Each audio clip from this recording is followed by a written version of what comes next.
Wait.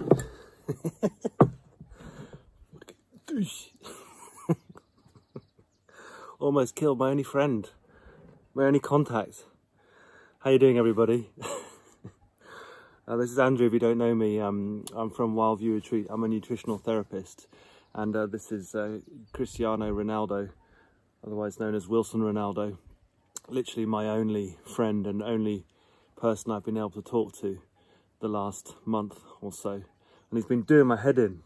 Won't shut up, won't stop talking. Andrew, do this, Andrew, do that.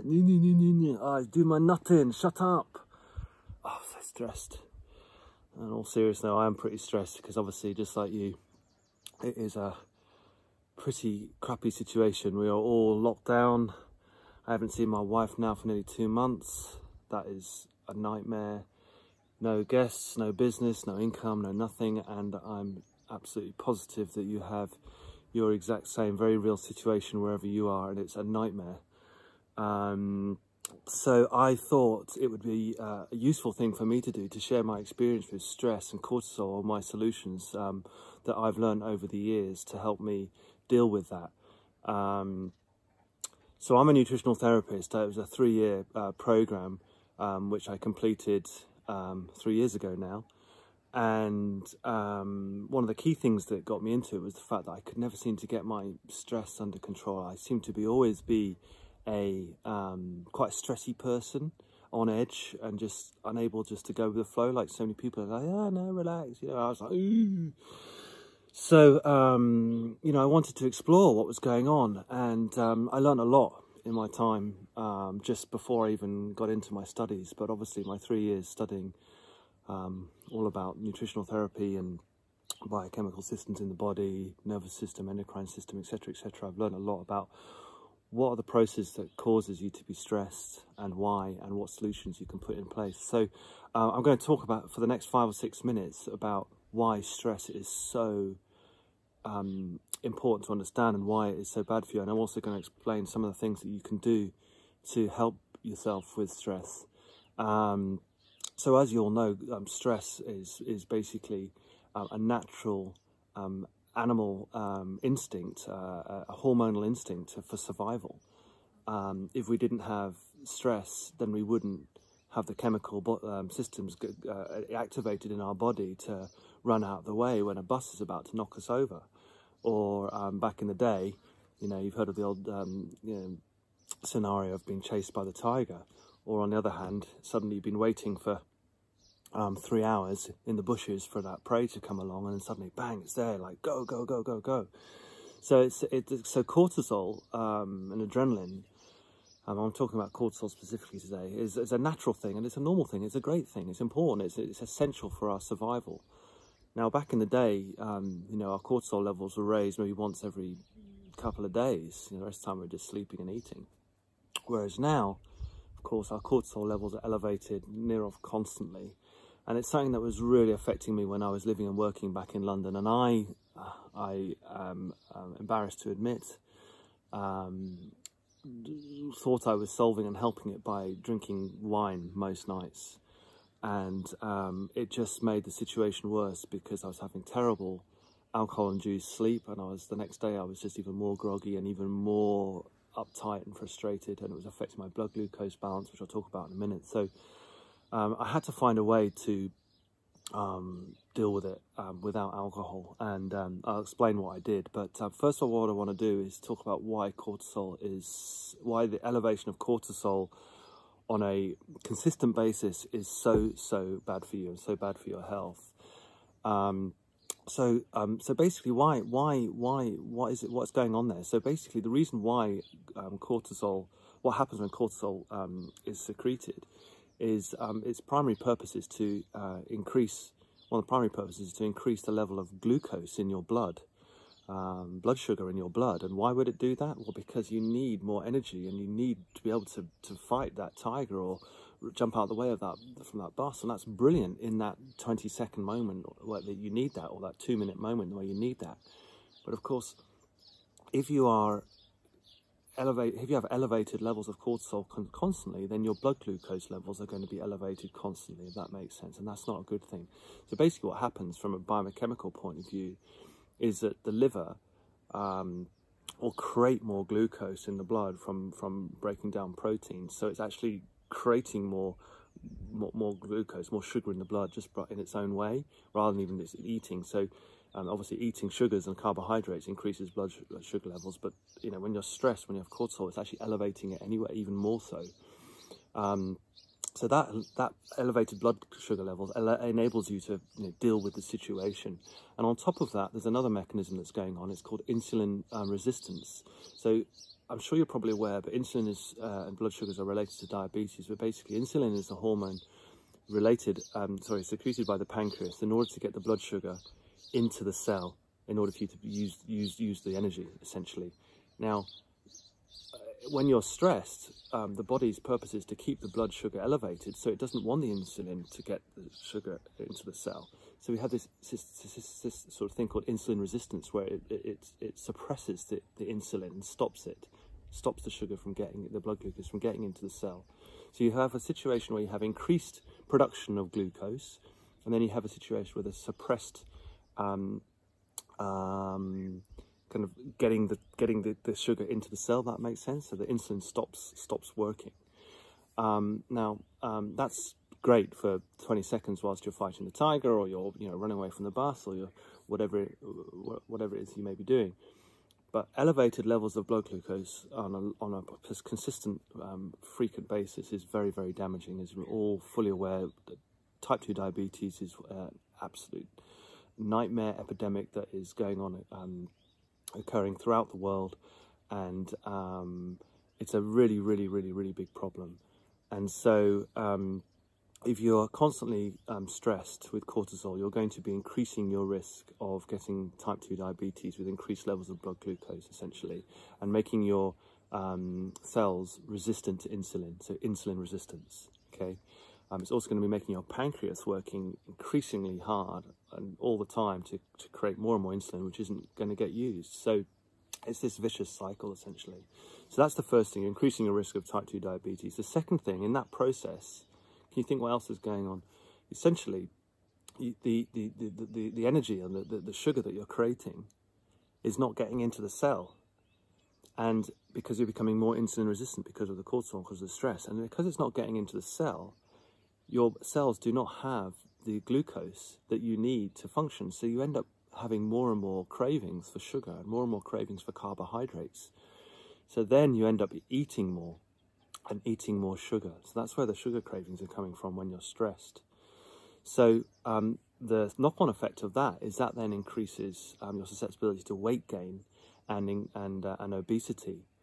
And if that wasn't bad enough, on top of that, when cortisol is produced by the endocrine system, by the adrenal glands, it actually increases your visceral fat levels, because essentially what's happening is that the triglycerides that were stored are then motivated and mobilized and changed into visceral fat cells, which are the fats, the bad fats. You really don't want these fats that are stored under the muscle and around the abdomen and around the organs, and the type of fat that is most synonymous with, most associated with increased mortality. So yeah, not a good thing having increased cortisol levels, because it increases your risk of type 2 diabetes by having more blood sugar around and making you more insulin resistant. It therefore doesn't get enough blood sugar into the cells, and therefore you're craving sugar more periodically, making you want to eat more and more sugar, more and more carbs. And then it's also changing the type of fat storage and mobilization that's going on from triglycerides to visceral fats. And why would it do that if you think about it? Well, again, it's this whole human instinct survival thing. You want to have more fat around those important areas initially in order to protect you, so you can survive in the long term, but not constantly. It would expect you to burn that off quickly, or to stop secreting cortisol quite quickly after that. So, yeah, not a good thing. And the other thing that's really bad is, well, the third thing is that it over the long term, it suppresses your immune system. So what cortisol will do, it will actually try and reduce inflammation. But if your body is in a chronic inflammation state, which a lot of us tend to be with poor diet and poor environment in the Western world, is that your body is constantly suppressing its own immune system because of the cortisol production as well. So increasing your risk of other illnesses like flu or the other things, like COVID, for example. And then the other thing that I wanted to mention is it also hugely increases your risk of cardiovascular disease, so heart attack, stroke, by increasing blood pressure. If you think about it, what's happening is that when you're increasing your cortisol levels, you're basically preparing your body for a fight or to run away. That's essentially what it's doing. And so all of your non-important bodily systems at that moment in time go into dormant mode. And all of your essential systems that are needed for that moment in time to survive are then activated. So if you think what that might be, so what might go into dormant mode? Well, fertility, reproduction, not needed, so just suppress it. Digestion, suppress it. A whole host of other things, but what also gets then increased is hormone production in terms of blood glucose, etc. I mentioned that. Suppressing the immune system, talked about that. But also what gets increased is your energy and the amount of blood that's being pumped to your brain and to your hands and to your legs in order for you, and your eyes, in order for you to deal with the situation. So your blood pressure massively increases. So your arteries are constricted in order to pump the blood faster. And of course, that's fine, again, for the 2 or 3 minutes where you're massively stressed, and, you know, when you calm down after that. Like the animals on the prairie, they're like, super stressed, and within seconds, the danger's gone, oh, back down to eating, don't care. Whereas humans, that stress remains with us for days and days and days and days. And so your your arteries are constricting constantly, and as a result of that, you're increasing your blood pressure. And if you have prolonged increased blood pressure, you know that you're at risk significantly of heart disease, which is actually the #1 killer of human beings worldwide. What else was I going to say? Yes, and then the final thing I want to say on what's going on with all this is digestion. So important that to understand this, that when you're stressed, you may remember, you know, you're about to go and play that first game of football for your school team, or that first game of netball for the school team, or whatever, and you have those butterflies in your stomach, and there's absolutely no way you could eat something if someone gave you something, you know? You just don't want to eat. Or when you're lovesick, or when you're stressed, basically, you don't want to eat, or just like, because basically what's happening is your digestive system just shuts down. Yeah, it shuts down and stops working, so all the energy, cellular energy, can be diverted to all the other systems so that you can deal with the problem. And in shutting down your digestive system, there's a number of things going on there. #1, you are going to be reducing your body's ability to absorb key nutrients, vitamins, minerals, etc. Okay, because your body's not processing it properly. Second thing it's not going to be doing is not going to be assimilating and eliminating wastes and toxins. And so that food that is just stuck there is just going to be being reabsorbed, the toxins recirculated.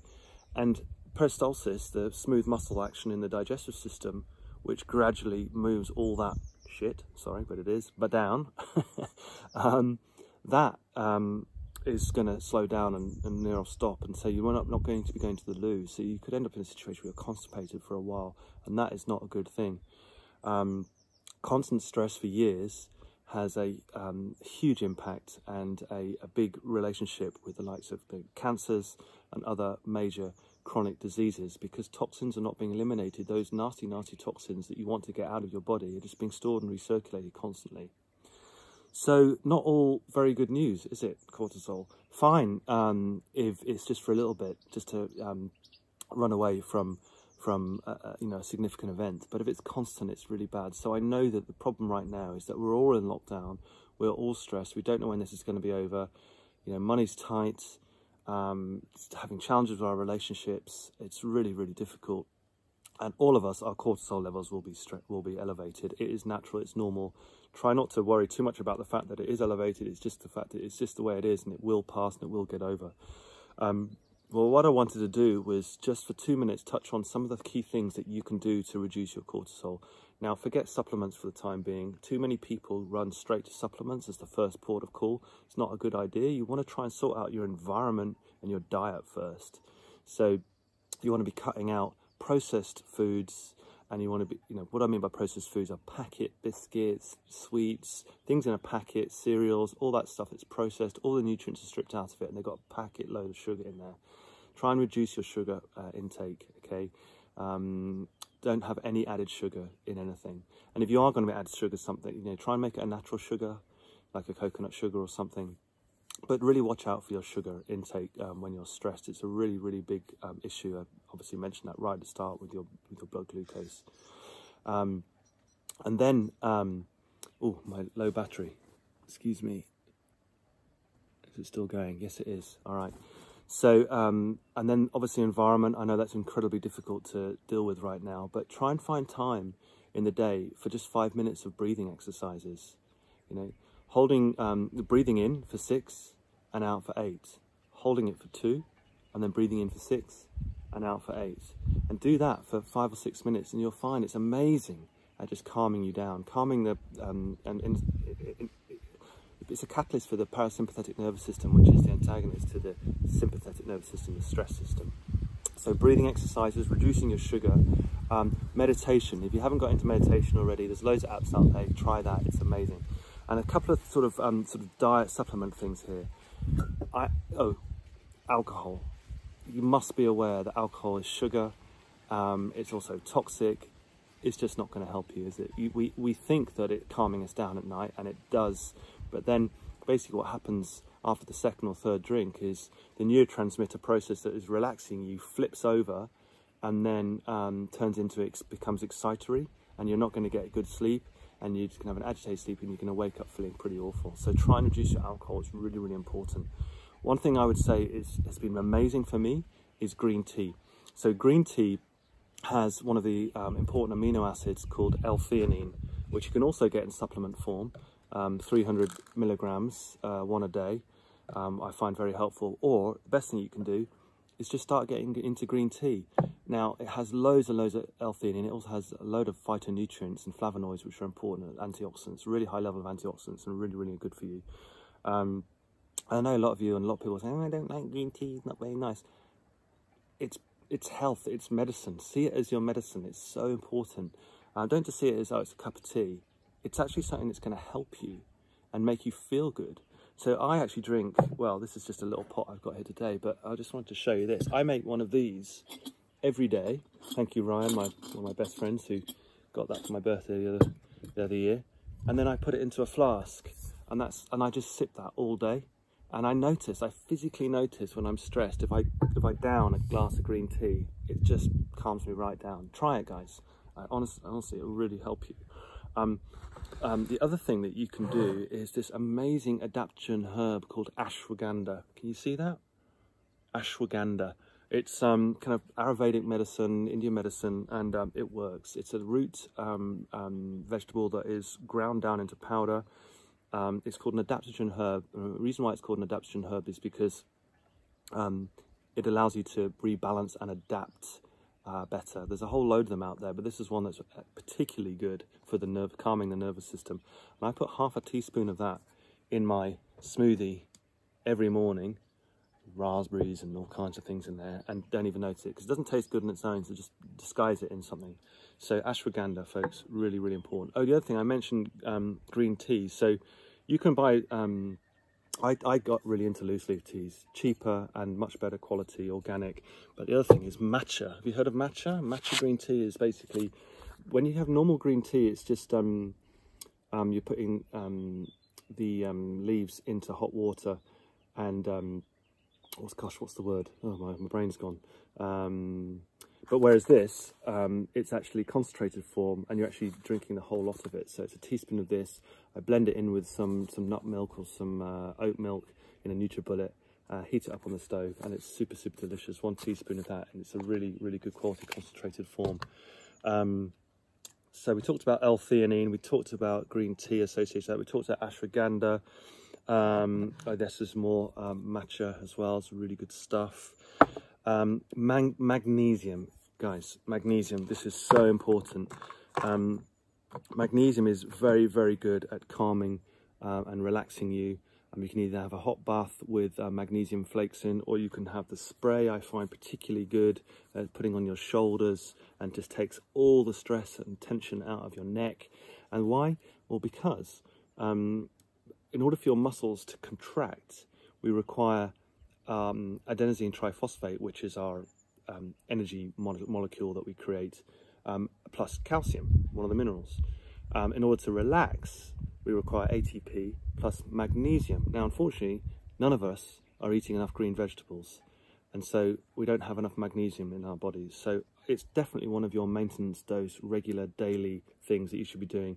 And I do that as a bit of an extra hit if I'm feeling a bit tense, but I take actually a supplement every day, as well as chucking broccoli and Brussels sprouts into my smoothies. Magnesium citrate or magnesium glycine is sort of two best absorbable forms. And you can take between 1 and 300 milligrams of magnesium a day. Really important. Not only important for calming you down and relaxing you, but it's super important for the cardiovascular system, for strengthening your heart muscle and your arteries.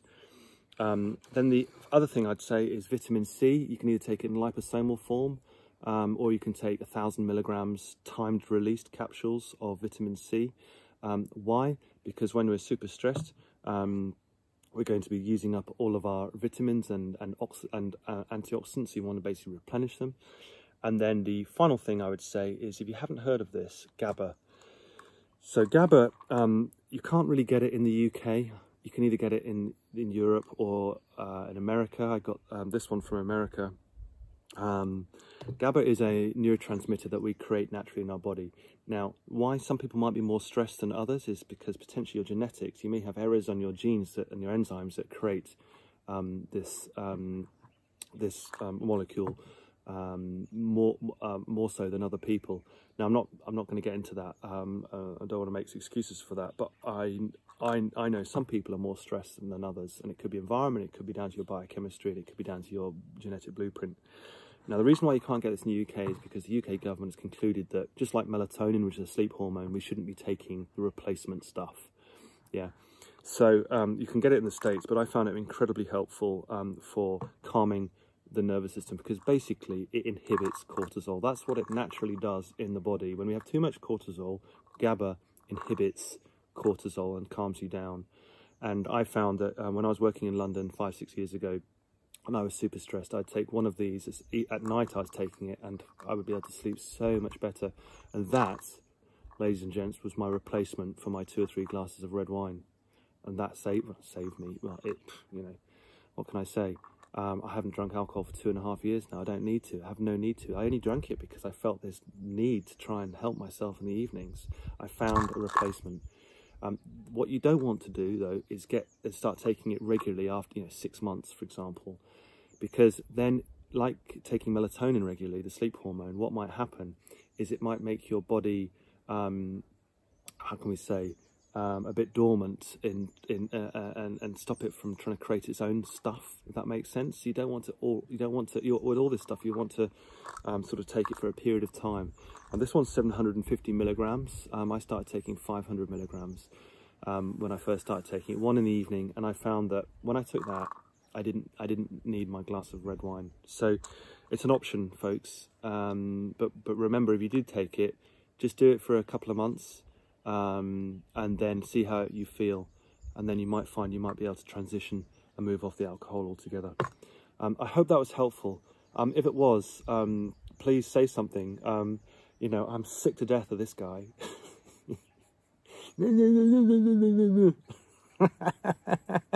Oh my god, I'm going mad. Yeah, comments, share, please share, that would be amazing. We'll help each other out here.